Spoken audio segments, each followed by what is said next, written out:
Hello NEET candidates.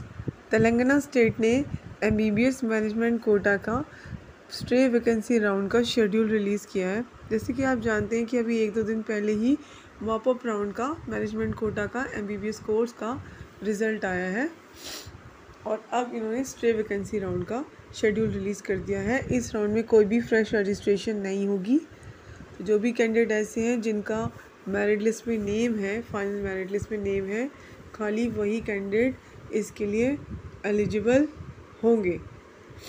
तो एक provisional final merit list आई थी, आप उसमें अपने नेम्स दे सकते हैं। और साथ में एक कंडीशन और है, मेरिट लिस्ट में नेम होने के साथ साथ जिन भी कैंडिडेट्स को किसी भी राउंड में मैनेजमेंट कोटा के किसी भी राउंड में सीट अलॉट नहीं हुई, तो खाली वही कैंडिडेट इस राउंड के लिए एलिजिबल होंगे।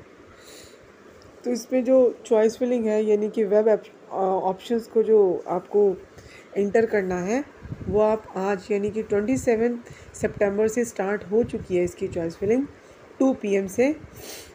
और इसका जो लास्ट डेट है वो 27 सितंबर 10 PM तक है, यानी कि आपको आज ही का दिन मिला है ओनली, जिसमें आपको चॉइस फिलिंग करनी है।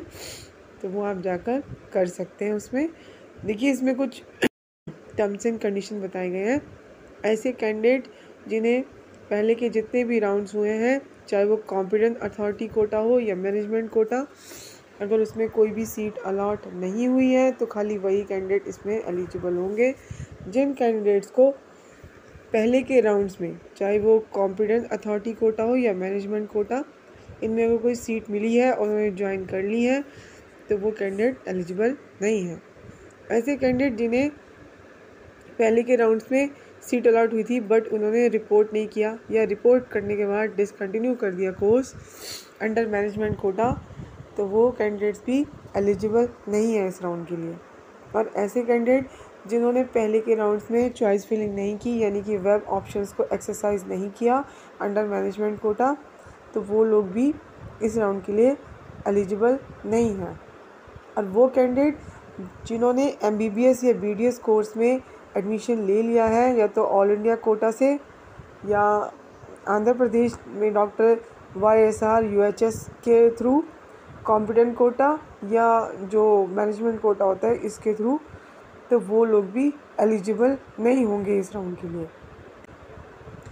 या ऐसे कैंडिडेट जो कहीं भी इंडिया में किसी भी मेडिकल कॉलेज में एडमिशन ले चुके हैं, उनको एडवाइस यही है कि वो लोग इस राउंड में पार्टिसिपेट ना करें, क्योंकि इससे सीट ब्लॉकिंग होती है। अगर फिर भी कोई कैंडिडेट ऐसा करता है और यूनिवर्सिटी को अगर किसी भी स्टेज पर ये पता चलता है कि आपने ऑलरेडी एडमिशन लिया हुआ था, फिर भी स्टे वैकेंसी राउंड में आपने पार्टिसिपेट किया है, तो आपका जो एडमिशन है वो ऑटोमेटिकली कैंसिल हो जाएगा और फिर आपके अगेंस्ट एक्शन लिया जाएगा और ये सारा डिटेल्स NMC के साथ शेयर की जाएगी। शेड्यूल देख लेते हैं। शेड्यूल तो मैंने आपको बता ही चुकी हूँ कि इसमें कोई भी फ्रेश रजिस्ट्रेशन नहीं है। इसमें खाली वही कैंडिडेट्स एलिजिबल होंगे जिनका प्रोविज़नल मेरिट लिस्ट में नेम है एंड जिनको अभी तक कहीं पर भी कोई भी सीट अलॉट नहीं हुई है। तो आज आपको 27 सितंबर का ही आपको डे दिया गया है, ओनली आज का दिन है जिसमें आप ये चॉइस फिलिंग कर सकते हैं। इसका सीट मैट्रिक्स आ चुका है, आप चाहें तो आपको ये मेरे टेलीग्राम चैनल से भी मिल जाएगा या आप तेलंगाना काउंसलिंग की जो वेबसाइट है वहाँ से जाकर भी देख सकते हैं। तो इसमें कैटेगरी B और कैटेगरी C, यानी मैनेजमेंट कोटा में जो कैटेगरी B होती है और एक कैटेगरी C होती है। कैटेगरी C होती है NRI कैटेगरी की सीट्स, और कैटेगरी B जो कि प्राइवेट मेडिकल कॉलेजेस में जो सीट्स होती हैं उसमें, उसके लिए आप अप्लाई कर सकते हैं। इसमें तेलंगाना स्टेट के बाहर के स्टेट्स जो हैं वो कैंडिडेट्स भी अप्लाई कर सकते हैं। और इसमें जो Neelima Institute of Medical Sciences है उसमें भी कुछ सीट्स हैं, वहाँ पर भी आप अप्लाई कर सकते हैं। जब इस राउंड का रिज़ल्ट आ जाएगा तो जिन भी कैंडिडेट्स को सीट अलॉट होगी उन्हें एक यूनिवर्सिटी फ़ी पे करनी है। जैसे कि मैं आपको पहले की वीडियोस में भी ये सब चीज़ें बता चुकी हूँ, फिर भी एक बार और बता रही हूँ। तो जो भी कैंडिडेट ऐसे हैं जिन्हें कैटेगरी B की सीट अलॉट होती है, तो उन्हें एक यूनिवर्सिटी फ़ी पे करनी है। वो है MBBS कोर्स के लिए 40,000। और अगर आपको कैटेगरी सी यानी कि NRI कैटेगरी की कोई सीट अलॉट होती है तो उसके लिए आपको यूनिवर्सिटी फ़ी पे करनी होगी 70,000। बाकी जो ट्यूशन फ़ी है वो आपको अपने अपने अलॉटेड कॉलेजेस में जाकर ही पे करनी होगी। इसके बाद ही जब भी आप यूनिवर्सिटी फ़ी पे कर देंगे, इसके बाद ही आप अपना अलॉटमेंट लेटर डाउनलोड कर पाएंगे। तो ये जो यूनिवर्सिटी फ़ी है ये आपको पेमेंट गेटवे मिलेगा, तो आप ऑनलाइन ही कर सकते हैं, डेबिट कार्ड, क्रेडिट कार्ड या इंटरनेट बैंकिंग के थ्रू। जो Neelima Institute of Medical Sciences है वहाँ पे बी कैटेगरी यानी कि मैनेजमेंट कोटा में जो बी कैटेगरी की जो सीट्स हैं उसके लिए जो ट्यूशन फ़ी है वो है ₹15 लाख पर ईयर। और जो सी कैटेगरी यानी कि NRI कैटेगरी की जो सीट्स हैं उसकी जो फ़ी है वो पहले भी बताई जा चुकी है। आप चाहें तो एक बार यूनिवर्सिटी से जाकर जो यूनिवर्सिटी का काउंसलिंग वेबसाइट है वहाँ पर आपको डिटेल्ड फ़ी स्ट्रक्चर इसका मिल जाएगा। कुछ इम्पॉर्टेंट बताया गया है। देखिए, ऐसे कैंडिडेट जिन्होंने सी कैटेगरी के लिए रजिस्ट्रेशन नहीं किया था बट अगर अब वो सी कैटेगरी की सीट्स को ज्वाइन करना चाहते हैं तो आप लोग कर सकते हैं, इसके लिए चॉइस फिलिंग कर सकते हैं। भी सी कैटेगरी की सीट्स बची हैं वो फिर बी का रजिस्टर्ड कैंडिडेट्स हैं उनके लिए ओपन कर दी जाएंगी कि वो उसमें एडमिशन ले सकते हैं अगर NRI रजिस्टर्ड कैंडिडेट्स अवेलेबल नहीं होंगे तब। और ऐसे कैंडिडेट जिन्होंने सी कैटेगरी के लिए रजिस्ट्रेशन नहीं किया था बट अगर वो सी कैटेगरी की सीट्स के लिए इंटरेस्टेड हैं तो इसके लिए चॉइस फिलिंग कर सकते हैं।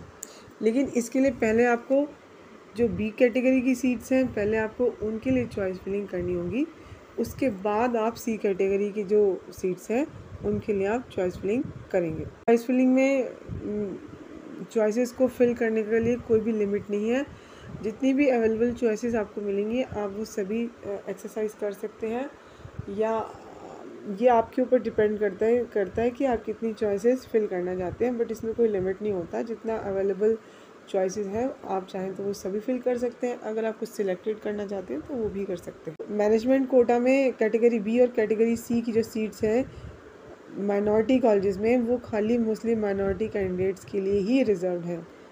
लेकिन अगर मुस्लिम माइनॉरिटी कैंडिडेट्स अवेलेबल नहीं होंगे तो फिर उन्हें नॉन माइनॉरिटी कैंडिडेट्स के थ्रू फिलअप किया जाएगा जो फाइनल फेज़ होगा, यानी कि ये फाइनल फेज़ है उसमें वो फिल कर सकते हैं। सभी कैंडिडेट्स जिनको भी सीट अलॉट होगी इस राउंड में उन्हें अपने अपने कॉलेजेस में जो भी आपको टाइम पीरियड दिया जाएगा रिपोर्ट करना होगा, लास्ट डेट जो होगी ज्वाइनिंग की उससे पहले और अपना अलॉटमेंट लेटर वहाँ शो करना होगा। अपने ओरिजिनल सर्टिफिकेट्स आपको सबमिट करने होंगे, अगर कहीं किसी कॉलेज में बॉन्ड एप्लीकेबल होगा तो वो भी आपको शो करना होगा और ट्यूशन फ़ी पे करनी होगी, तभी आपका एडमिशन का प्रोसेस कंप्लीट होगा। अगर कोई भी कैंडिडेट ऐसे नहीं करता है जो भी आपको ज्वाइनिंग का डेट दिया गया है तो आपका जो एडमिशन है वो ऑटोमेटिकली कैंसिल हो जाएगा और फिर ऐसे कैंडिडेट को ये माना जाएगा कि वो एक तरह से सीट ब्लॉकिंग कर रहा था और फिर उसको 20 लाख रुपीज़ की पेनल्टी देनी पड़ेगी और 3 सालों के लिए उसे MBBS एडमिशन से डिबार कर दिया जाएगा। आपके ओरिजिनल डॉक्यूमेंट्स का जो वेरिफिकेशन है वो आपके अलॉटेड कॉलेज में ही होगा। अगर मान लीजिए आपके डॉक्यूमेंट्स में कुछ भी प्रॉब्लम आती है तो फिर ये जो अलॉटमेंट है वो कैंसिल कर दिया जाएगा और आपके केस कोई ना कोई एक्शन भी लिया जाएगा। जो भी कैंडिडेट ऐसे होते हैं जिन्हें कैटेगरी सी या NRI कोटा की सीट अलॉट होती है उनको अपना जो रेलिवेंट स्पॉन्सरशिप लेटर है NRI रिलेटिव का वो शो करना होगा ओरिजिनल में, और साथ में आपको copy of passport, residence proof, bank statement और पासबुक जो है स्पॉन्सर की वो शो करनी होगी अलॉटेड कॉलेज में। और इस राउंड में जो भी आपको कॉलेज अलॉट होगा वो आपको कंपल्सरीली ज्वाइन करना पड़ेगा। अगर आप नहीं करेंगे तो यही माना जाएगा कि आप सीट ब्लॉकिंग कर रहे थे।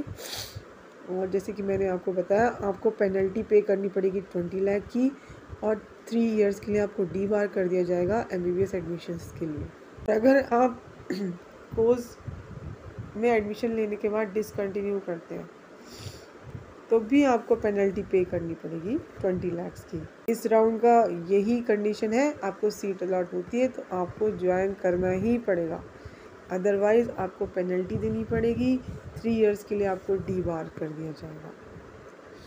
और जो आप यूनिवर्सिटी फ़ी पे करेंगे वो नॉन रिफंडेबल है, वो आपको रिफ़ंड नहीं होगी किसी भी कंडीशन में। तो ये पूरा शेड्यूल है जो कि मैंने आपको बताया। फिर भी आपकी कोई क्वेरी होती है तो आप मुझे कमेंट बॉक्स में कमेंट करके पूछ सकते हैं। Thank you.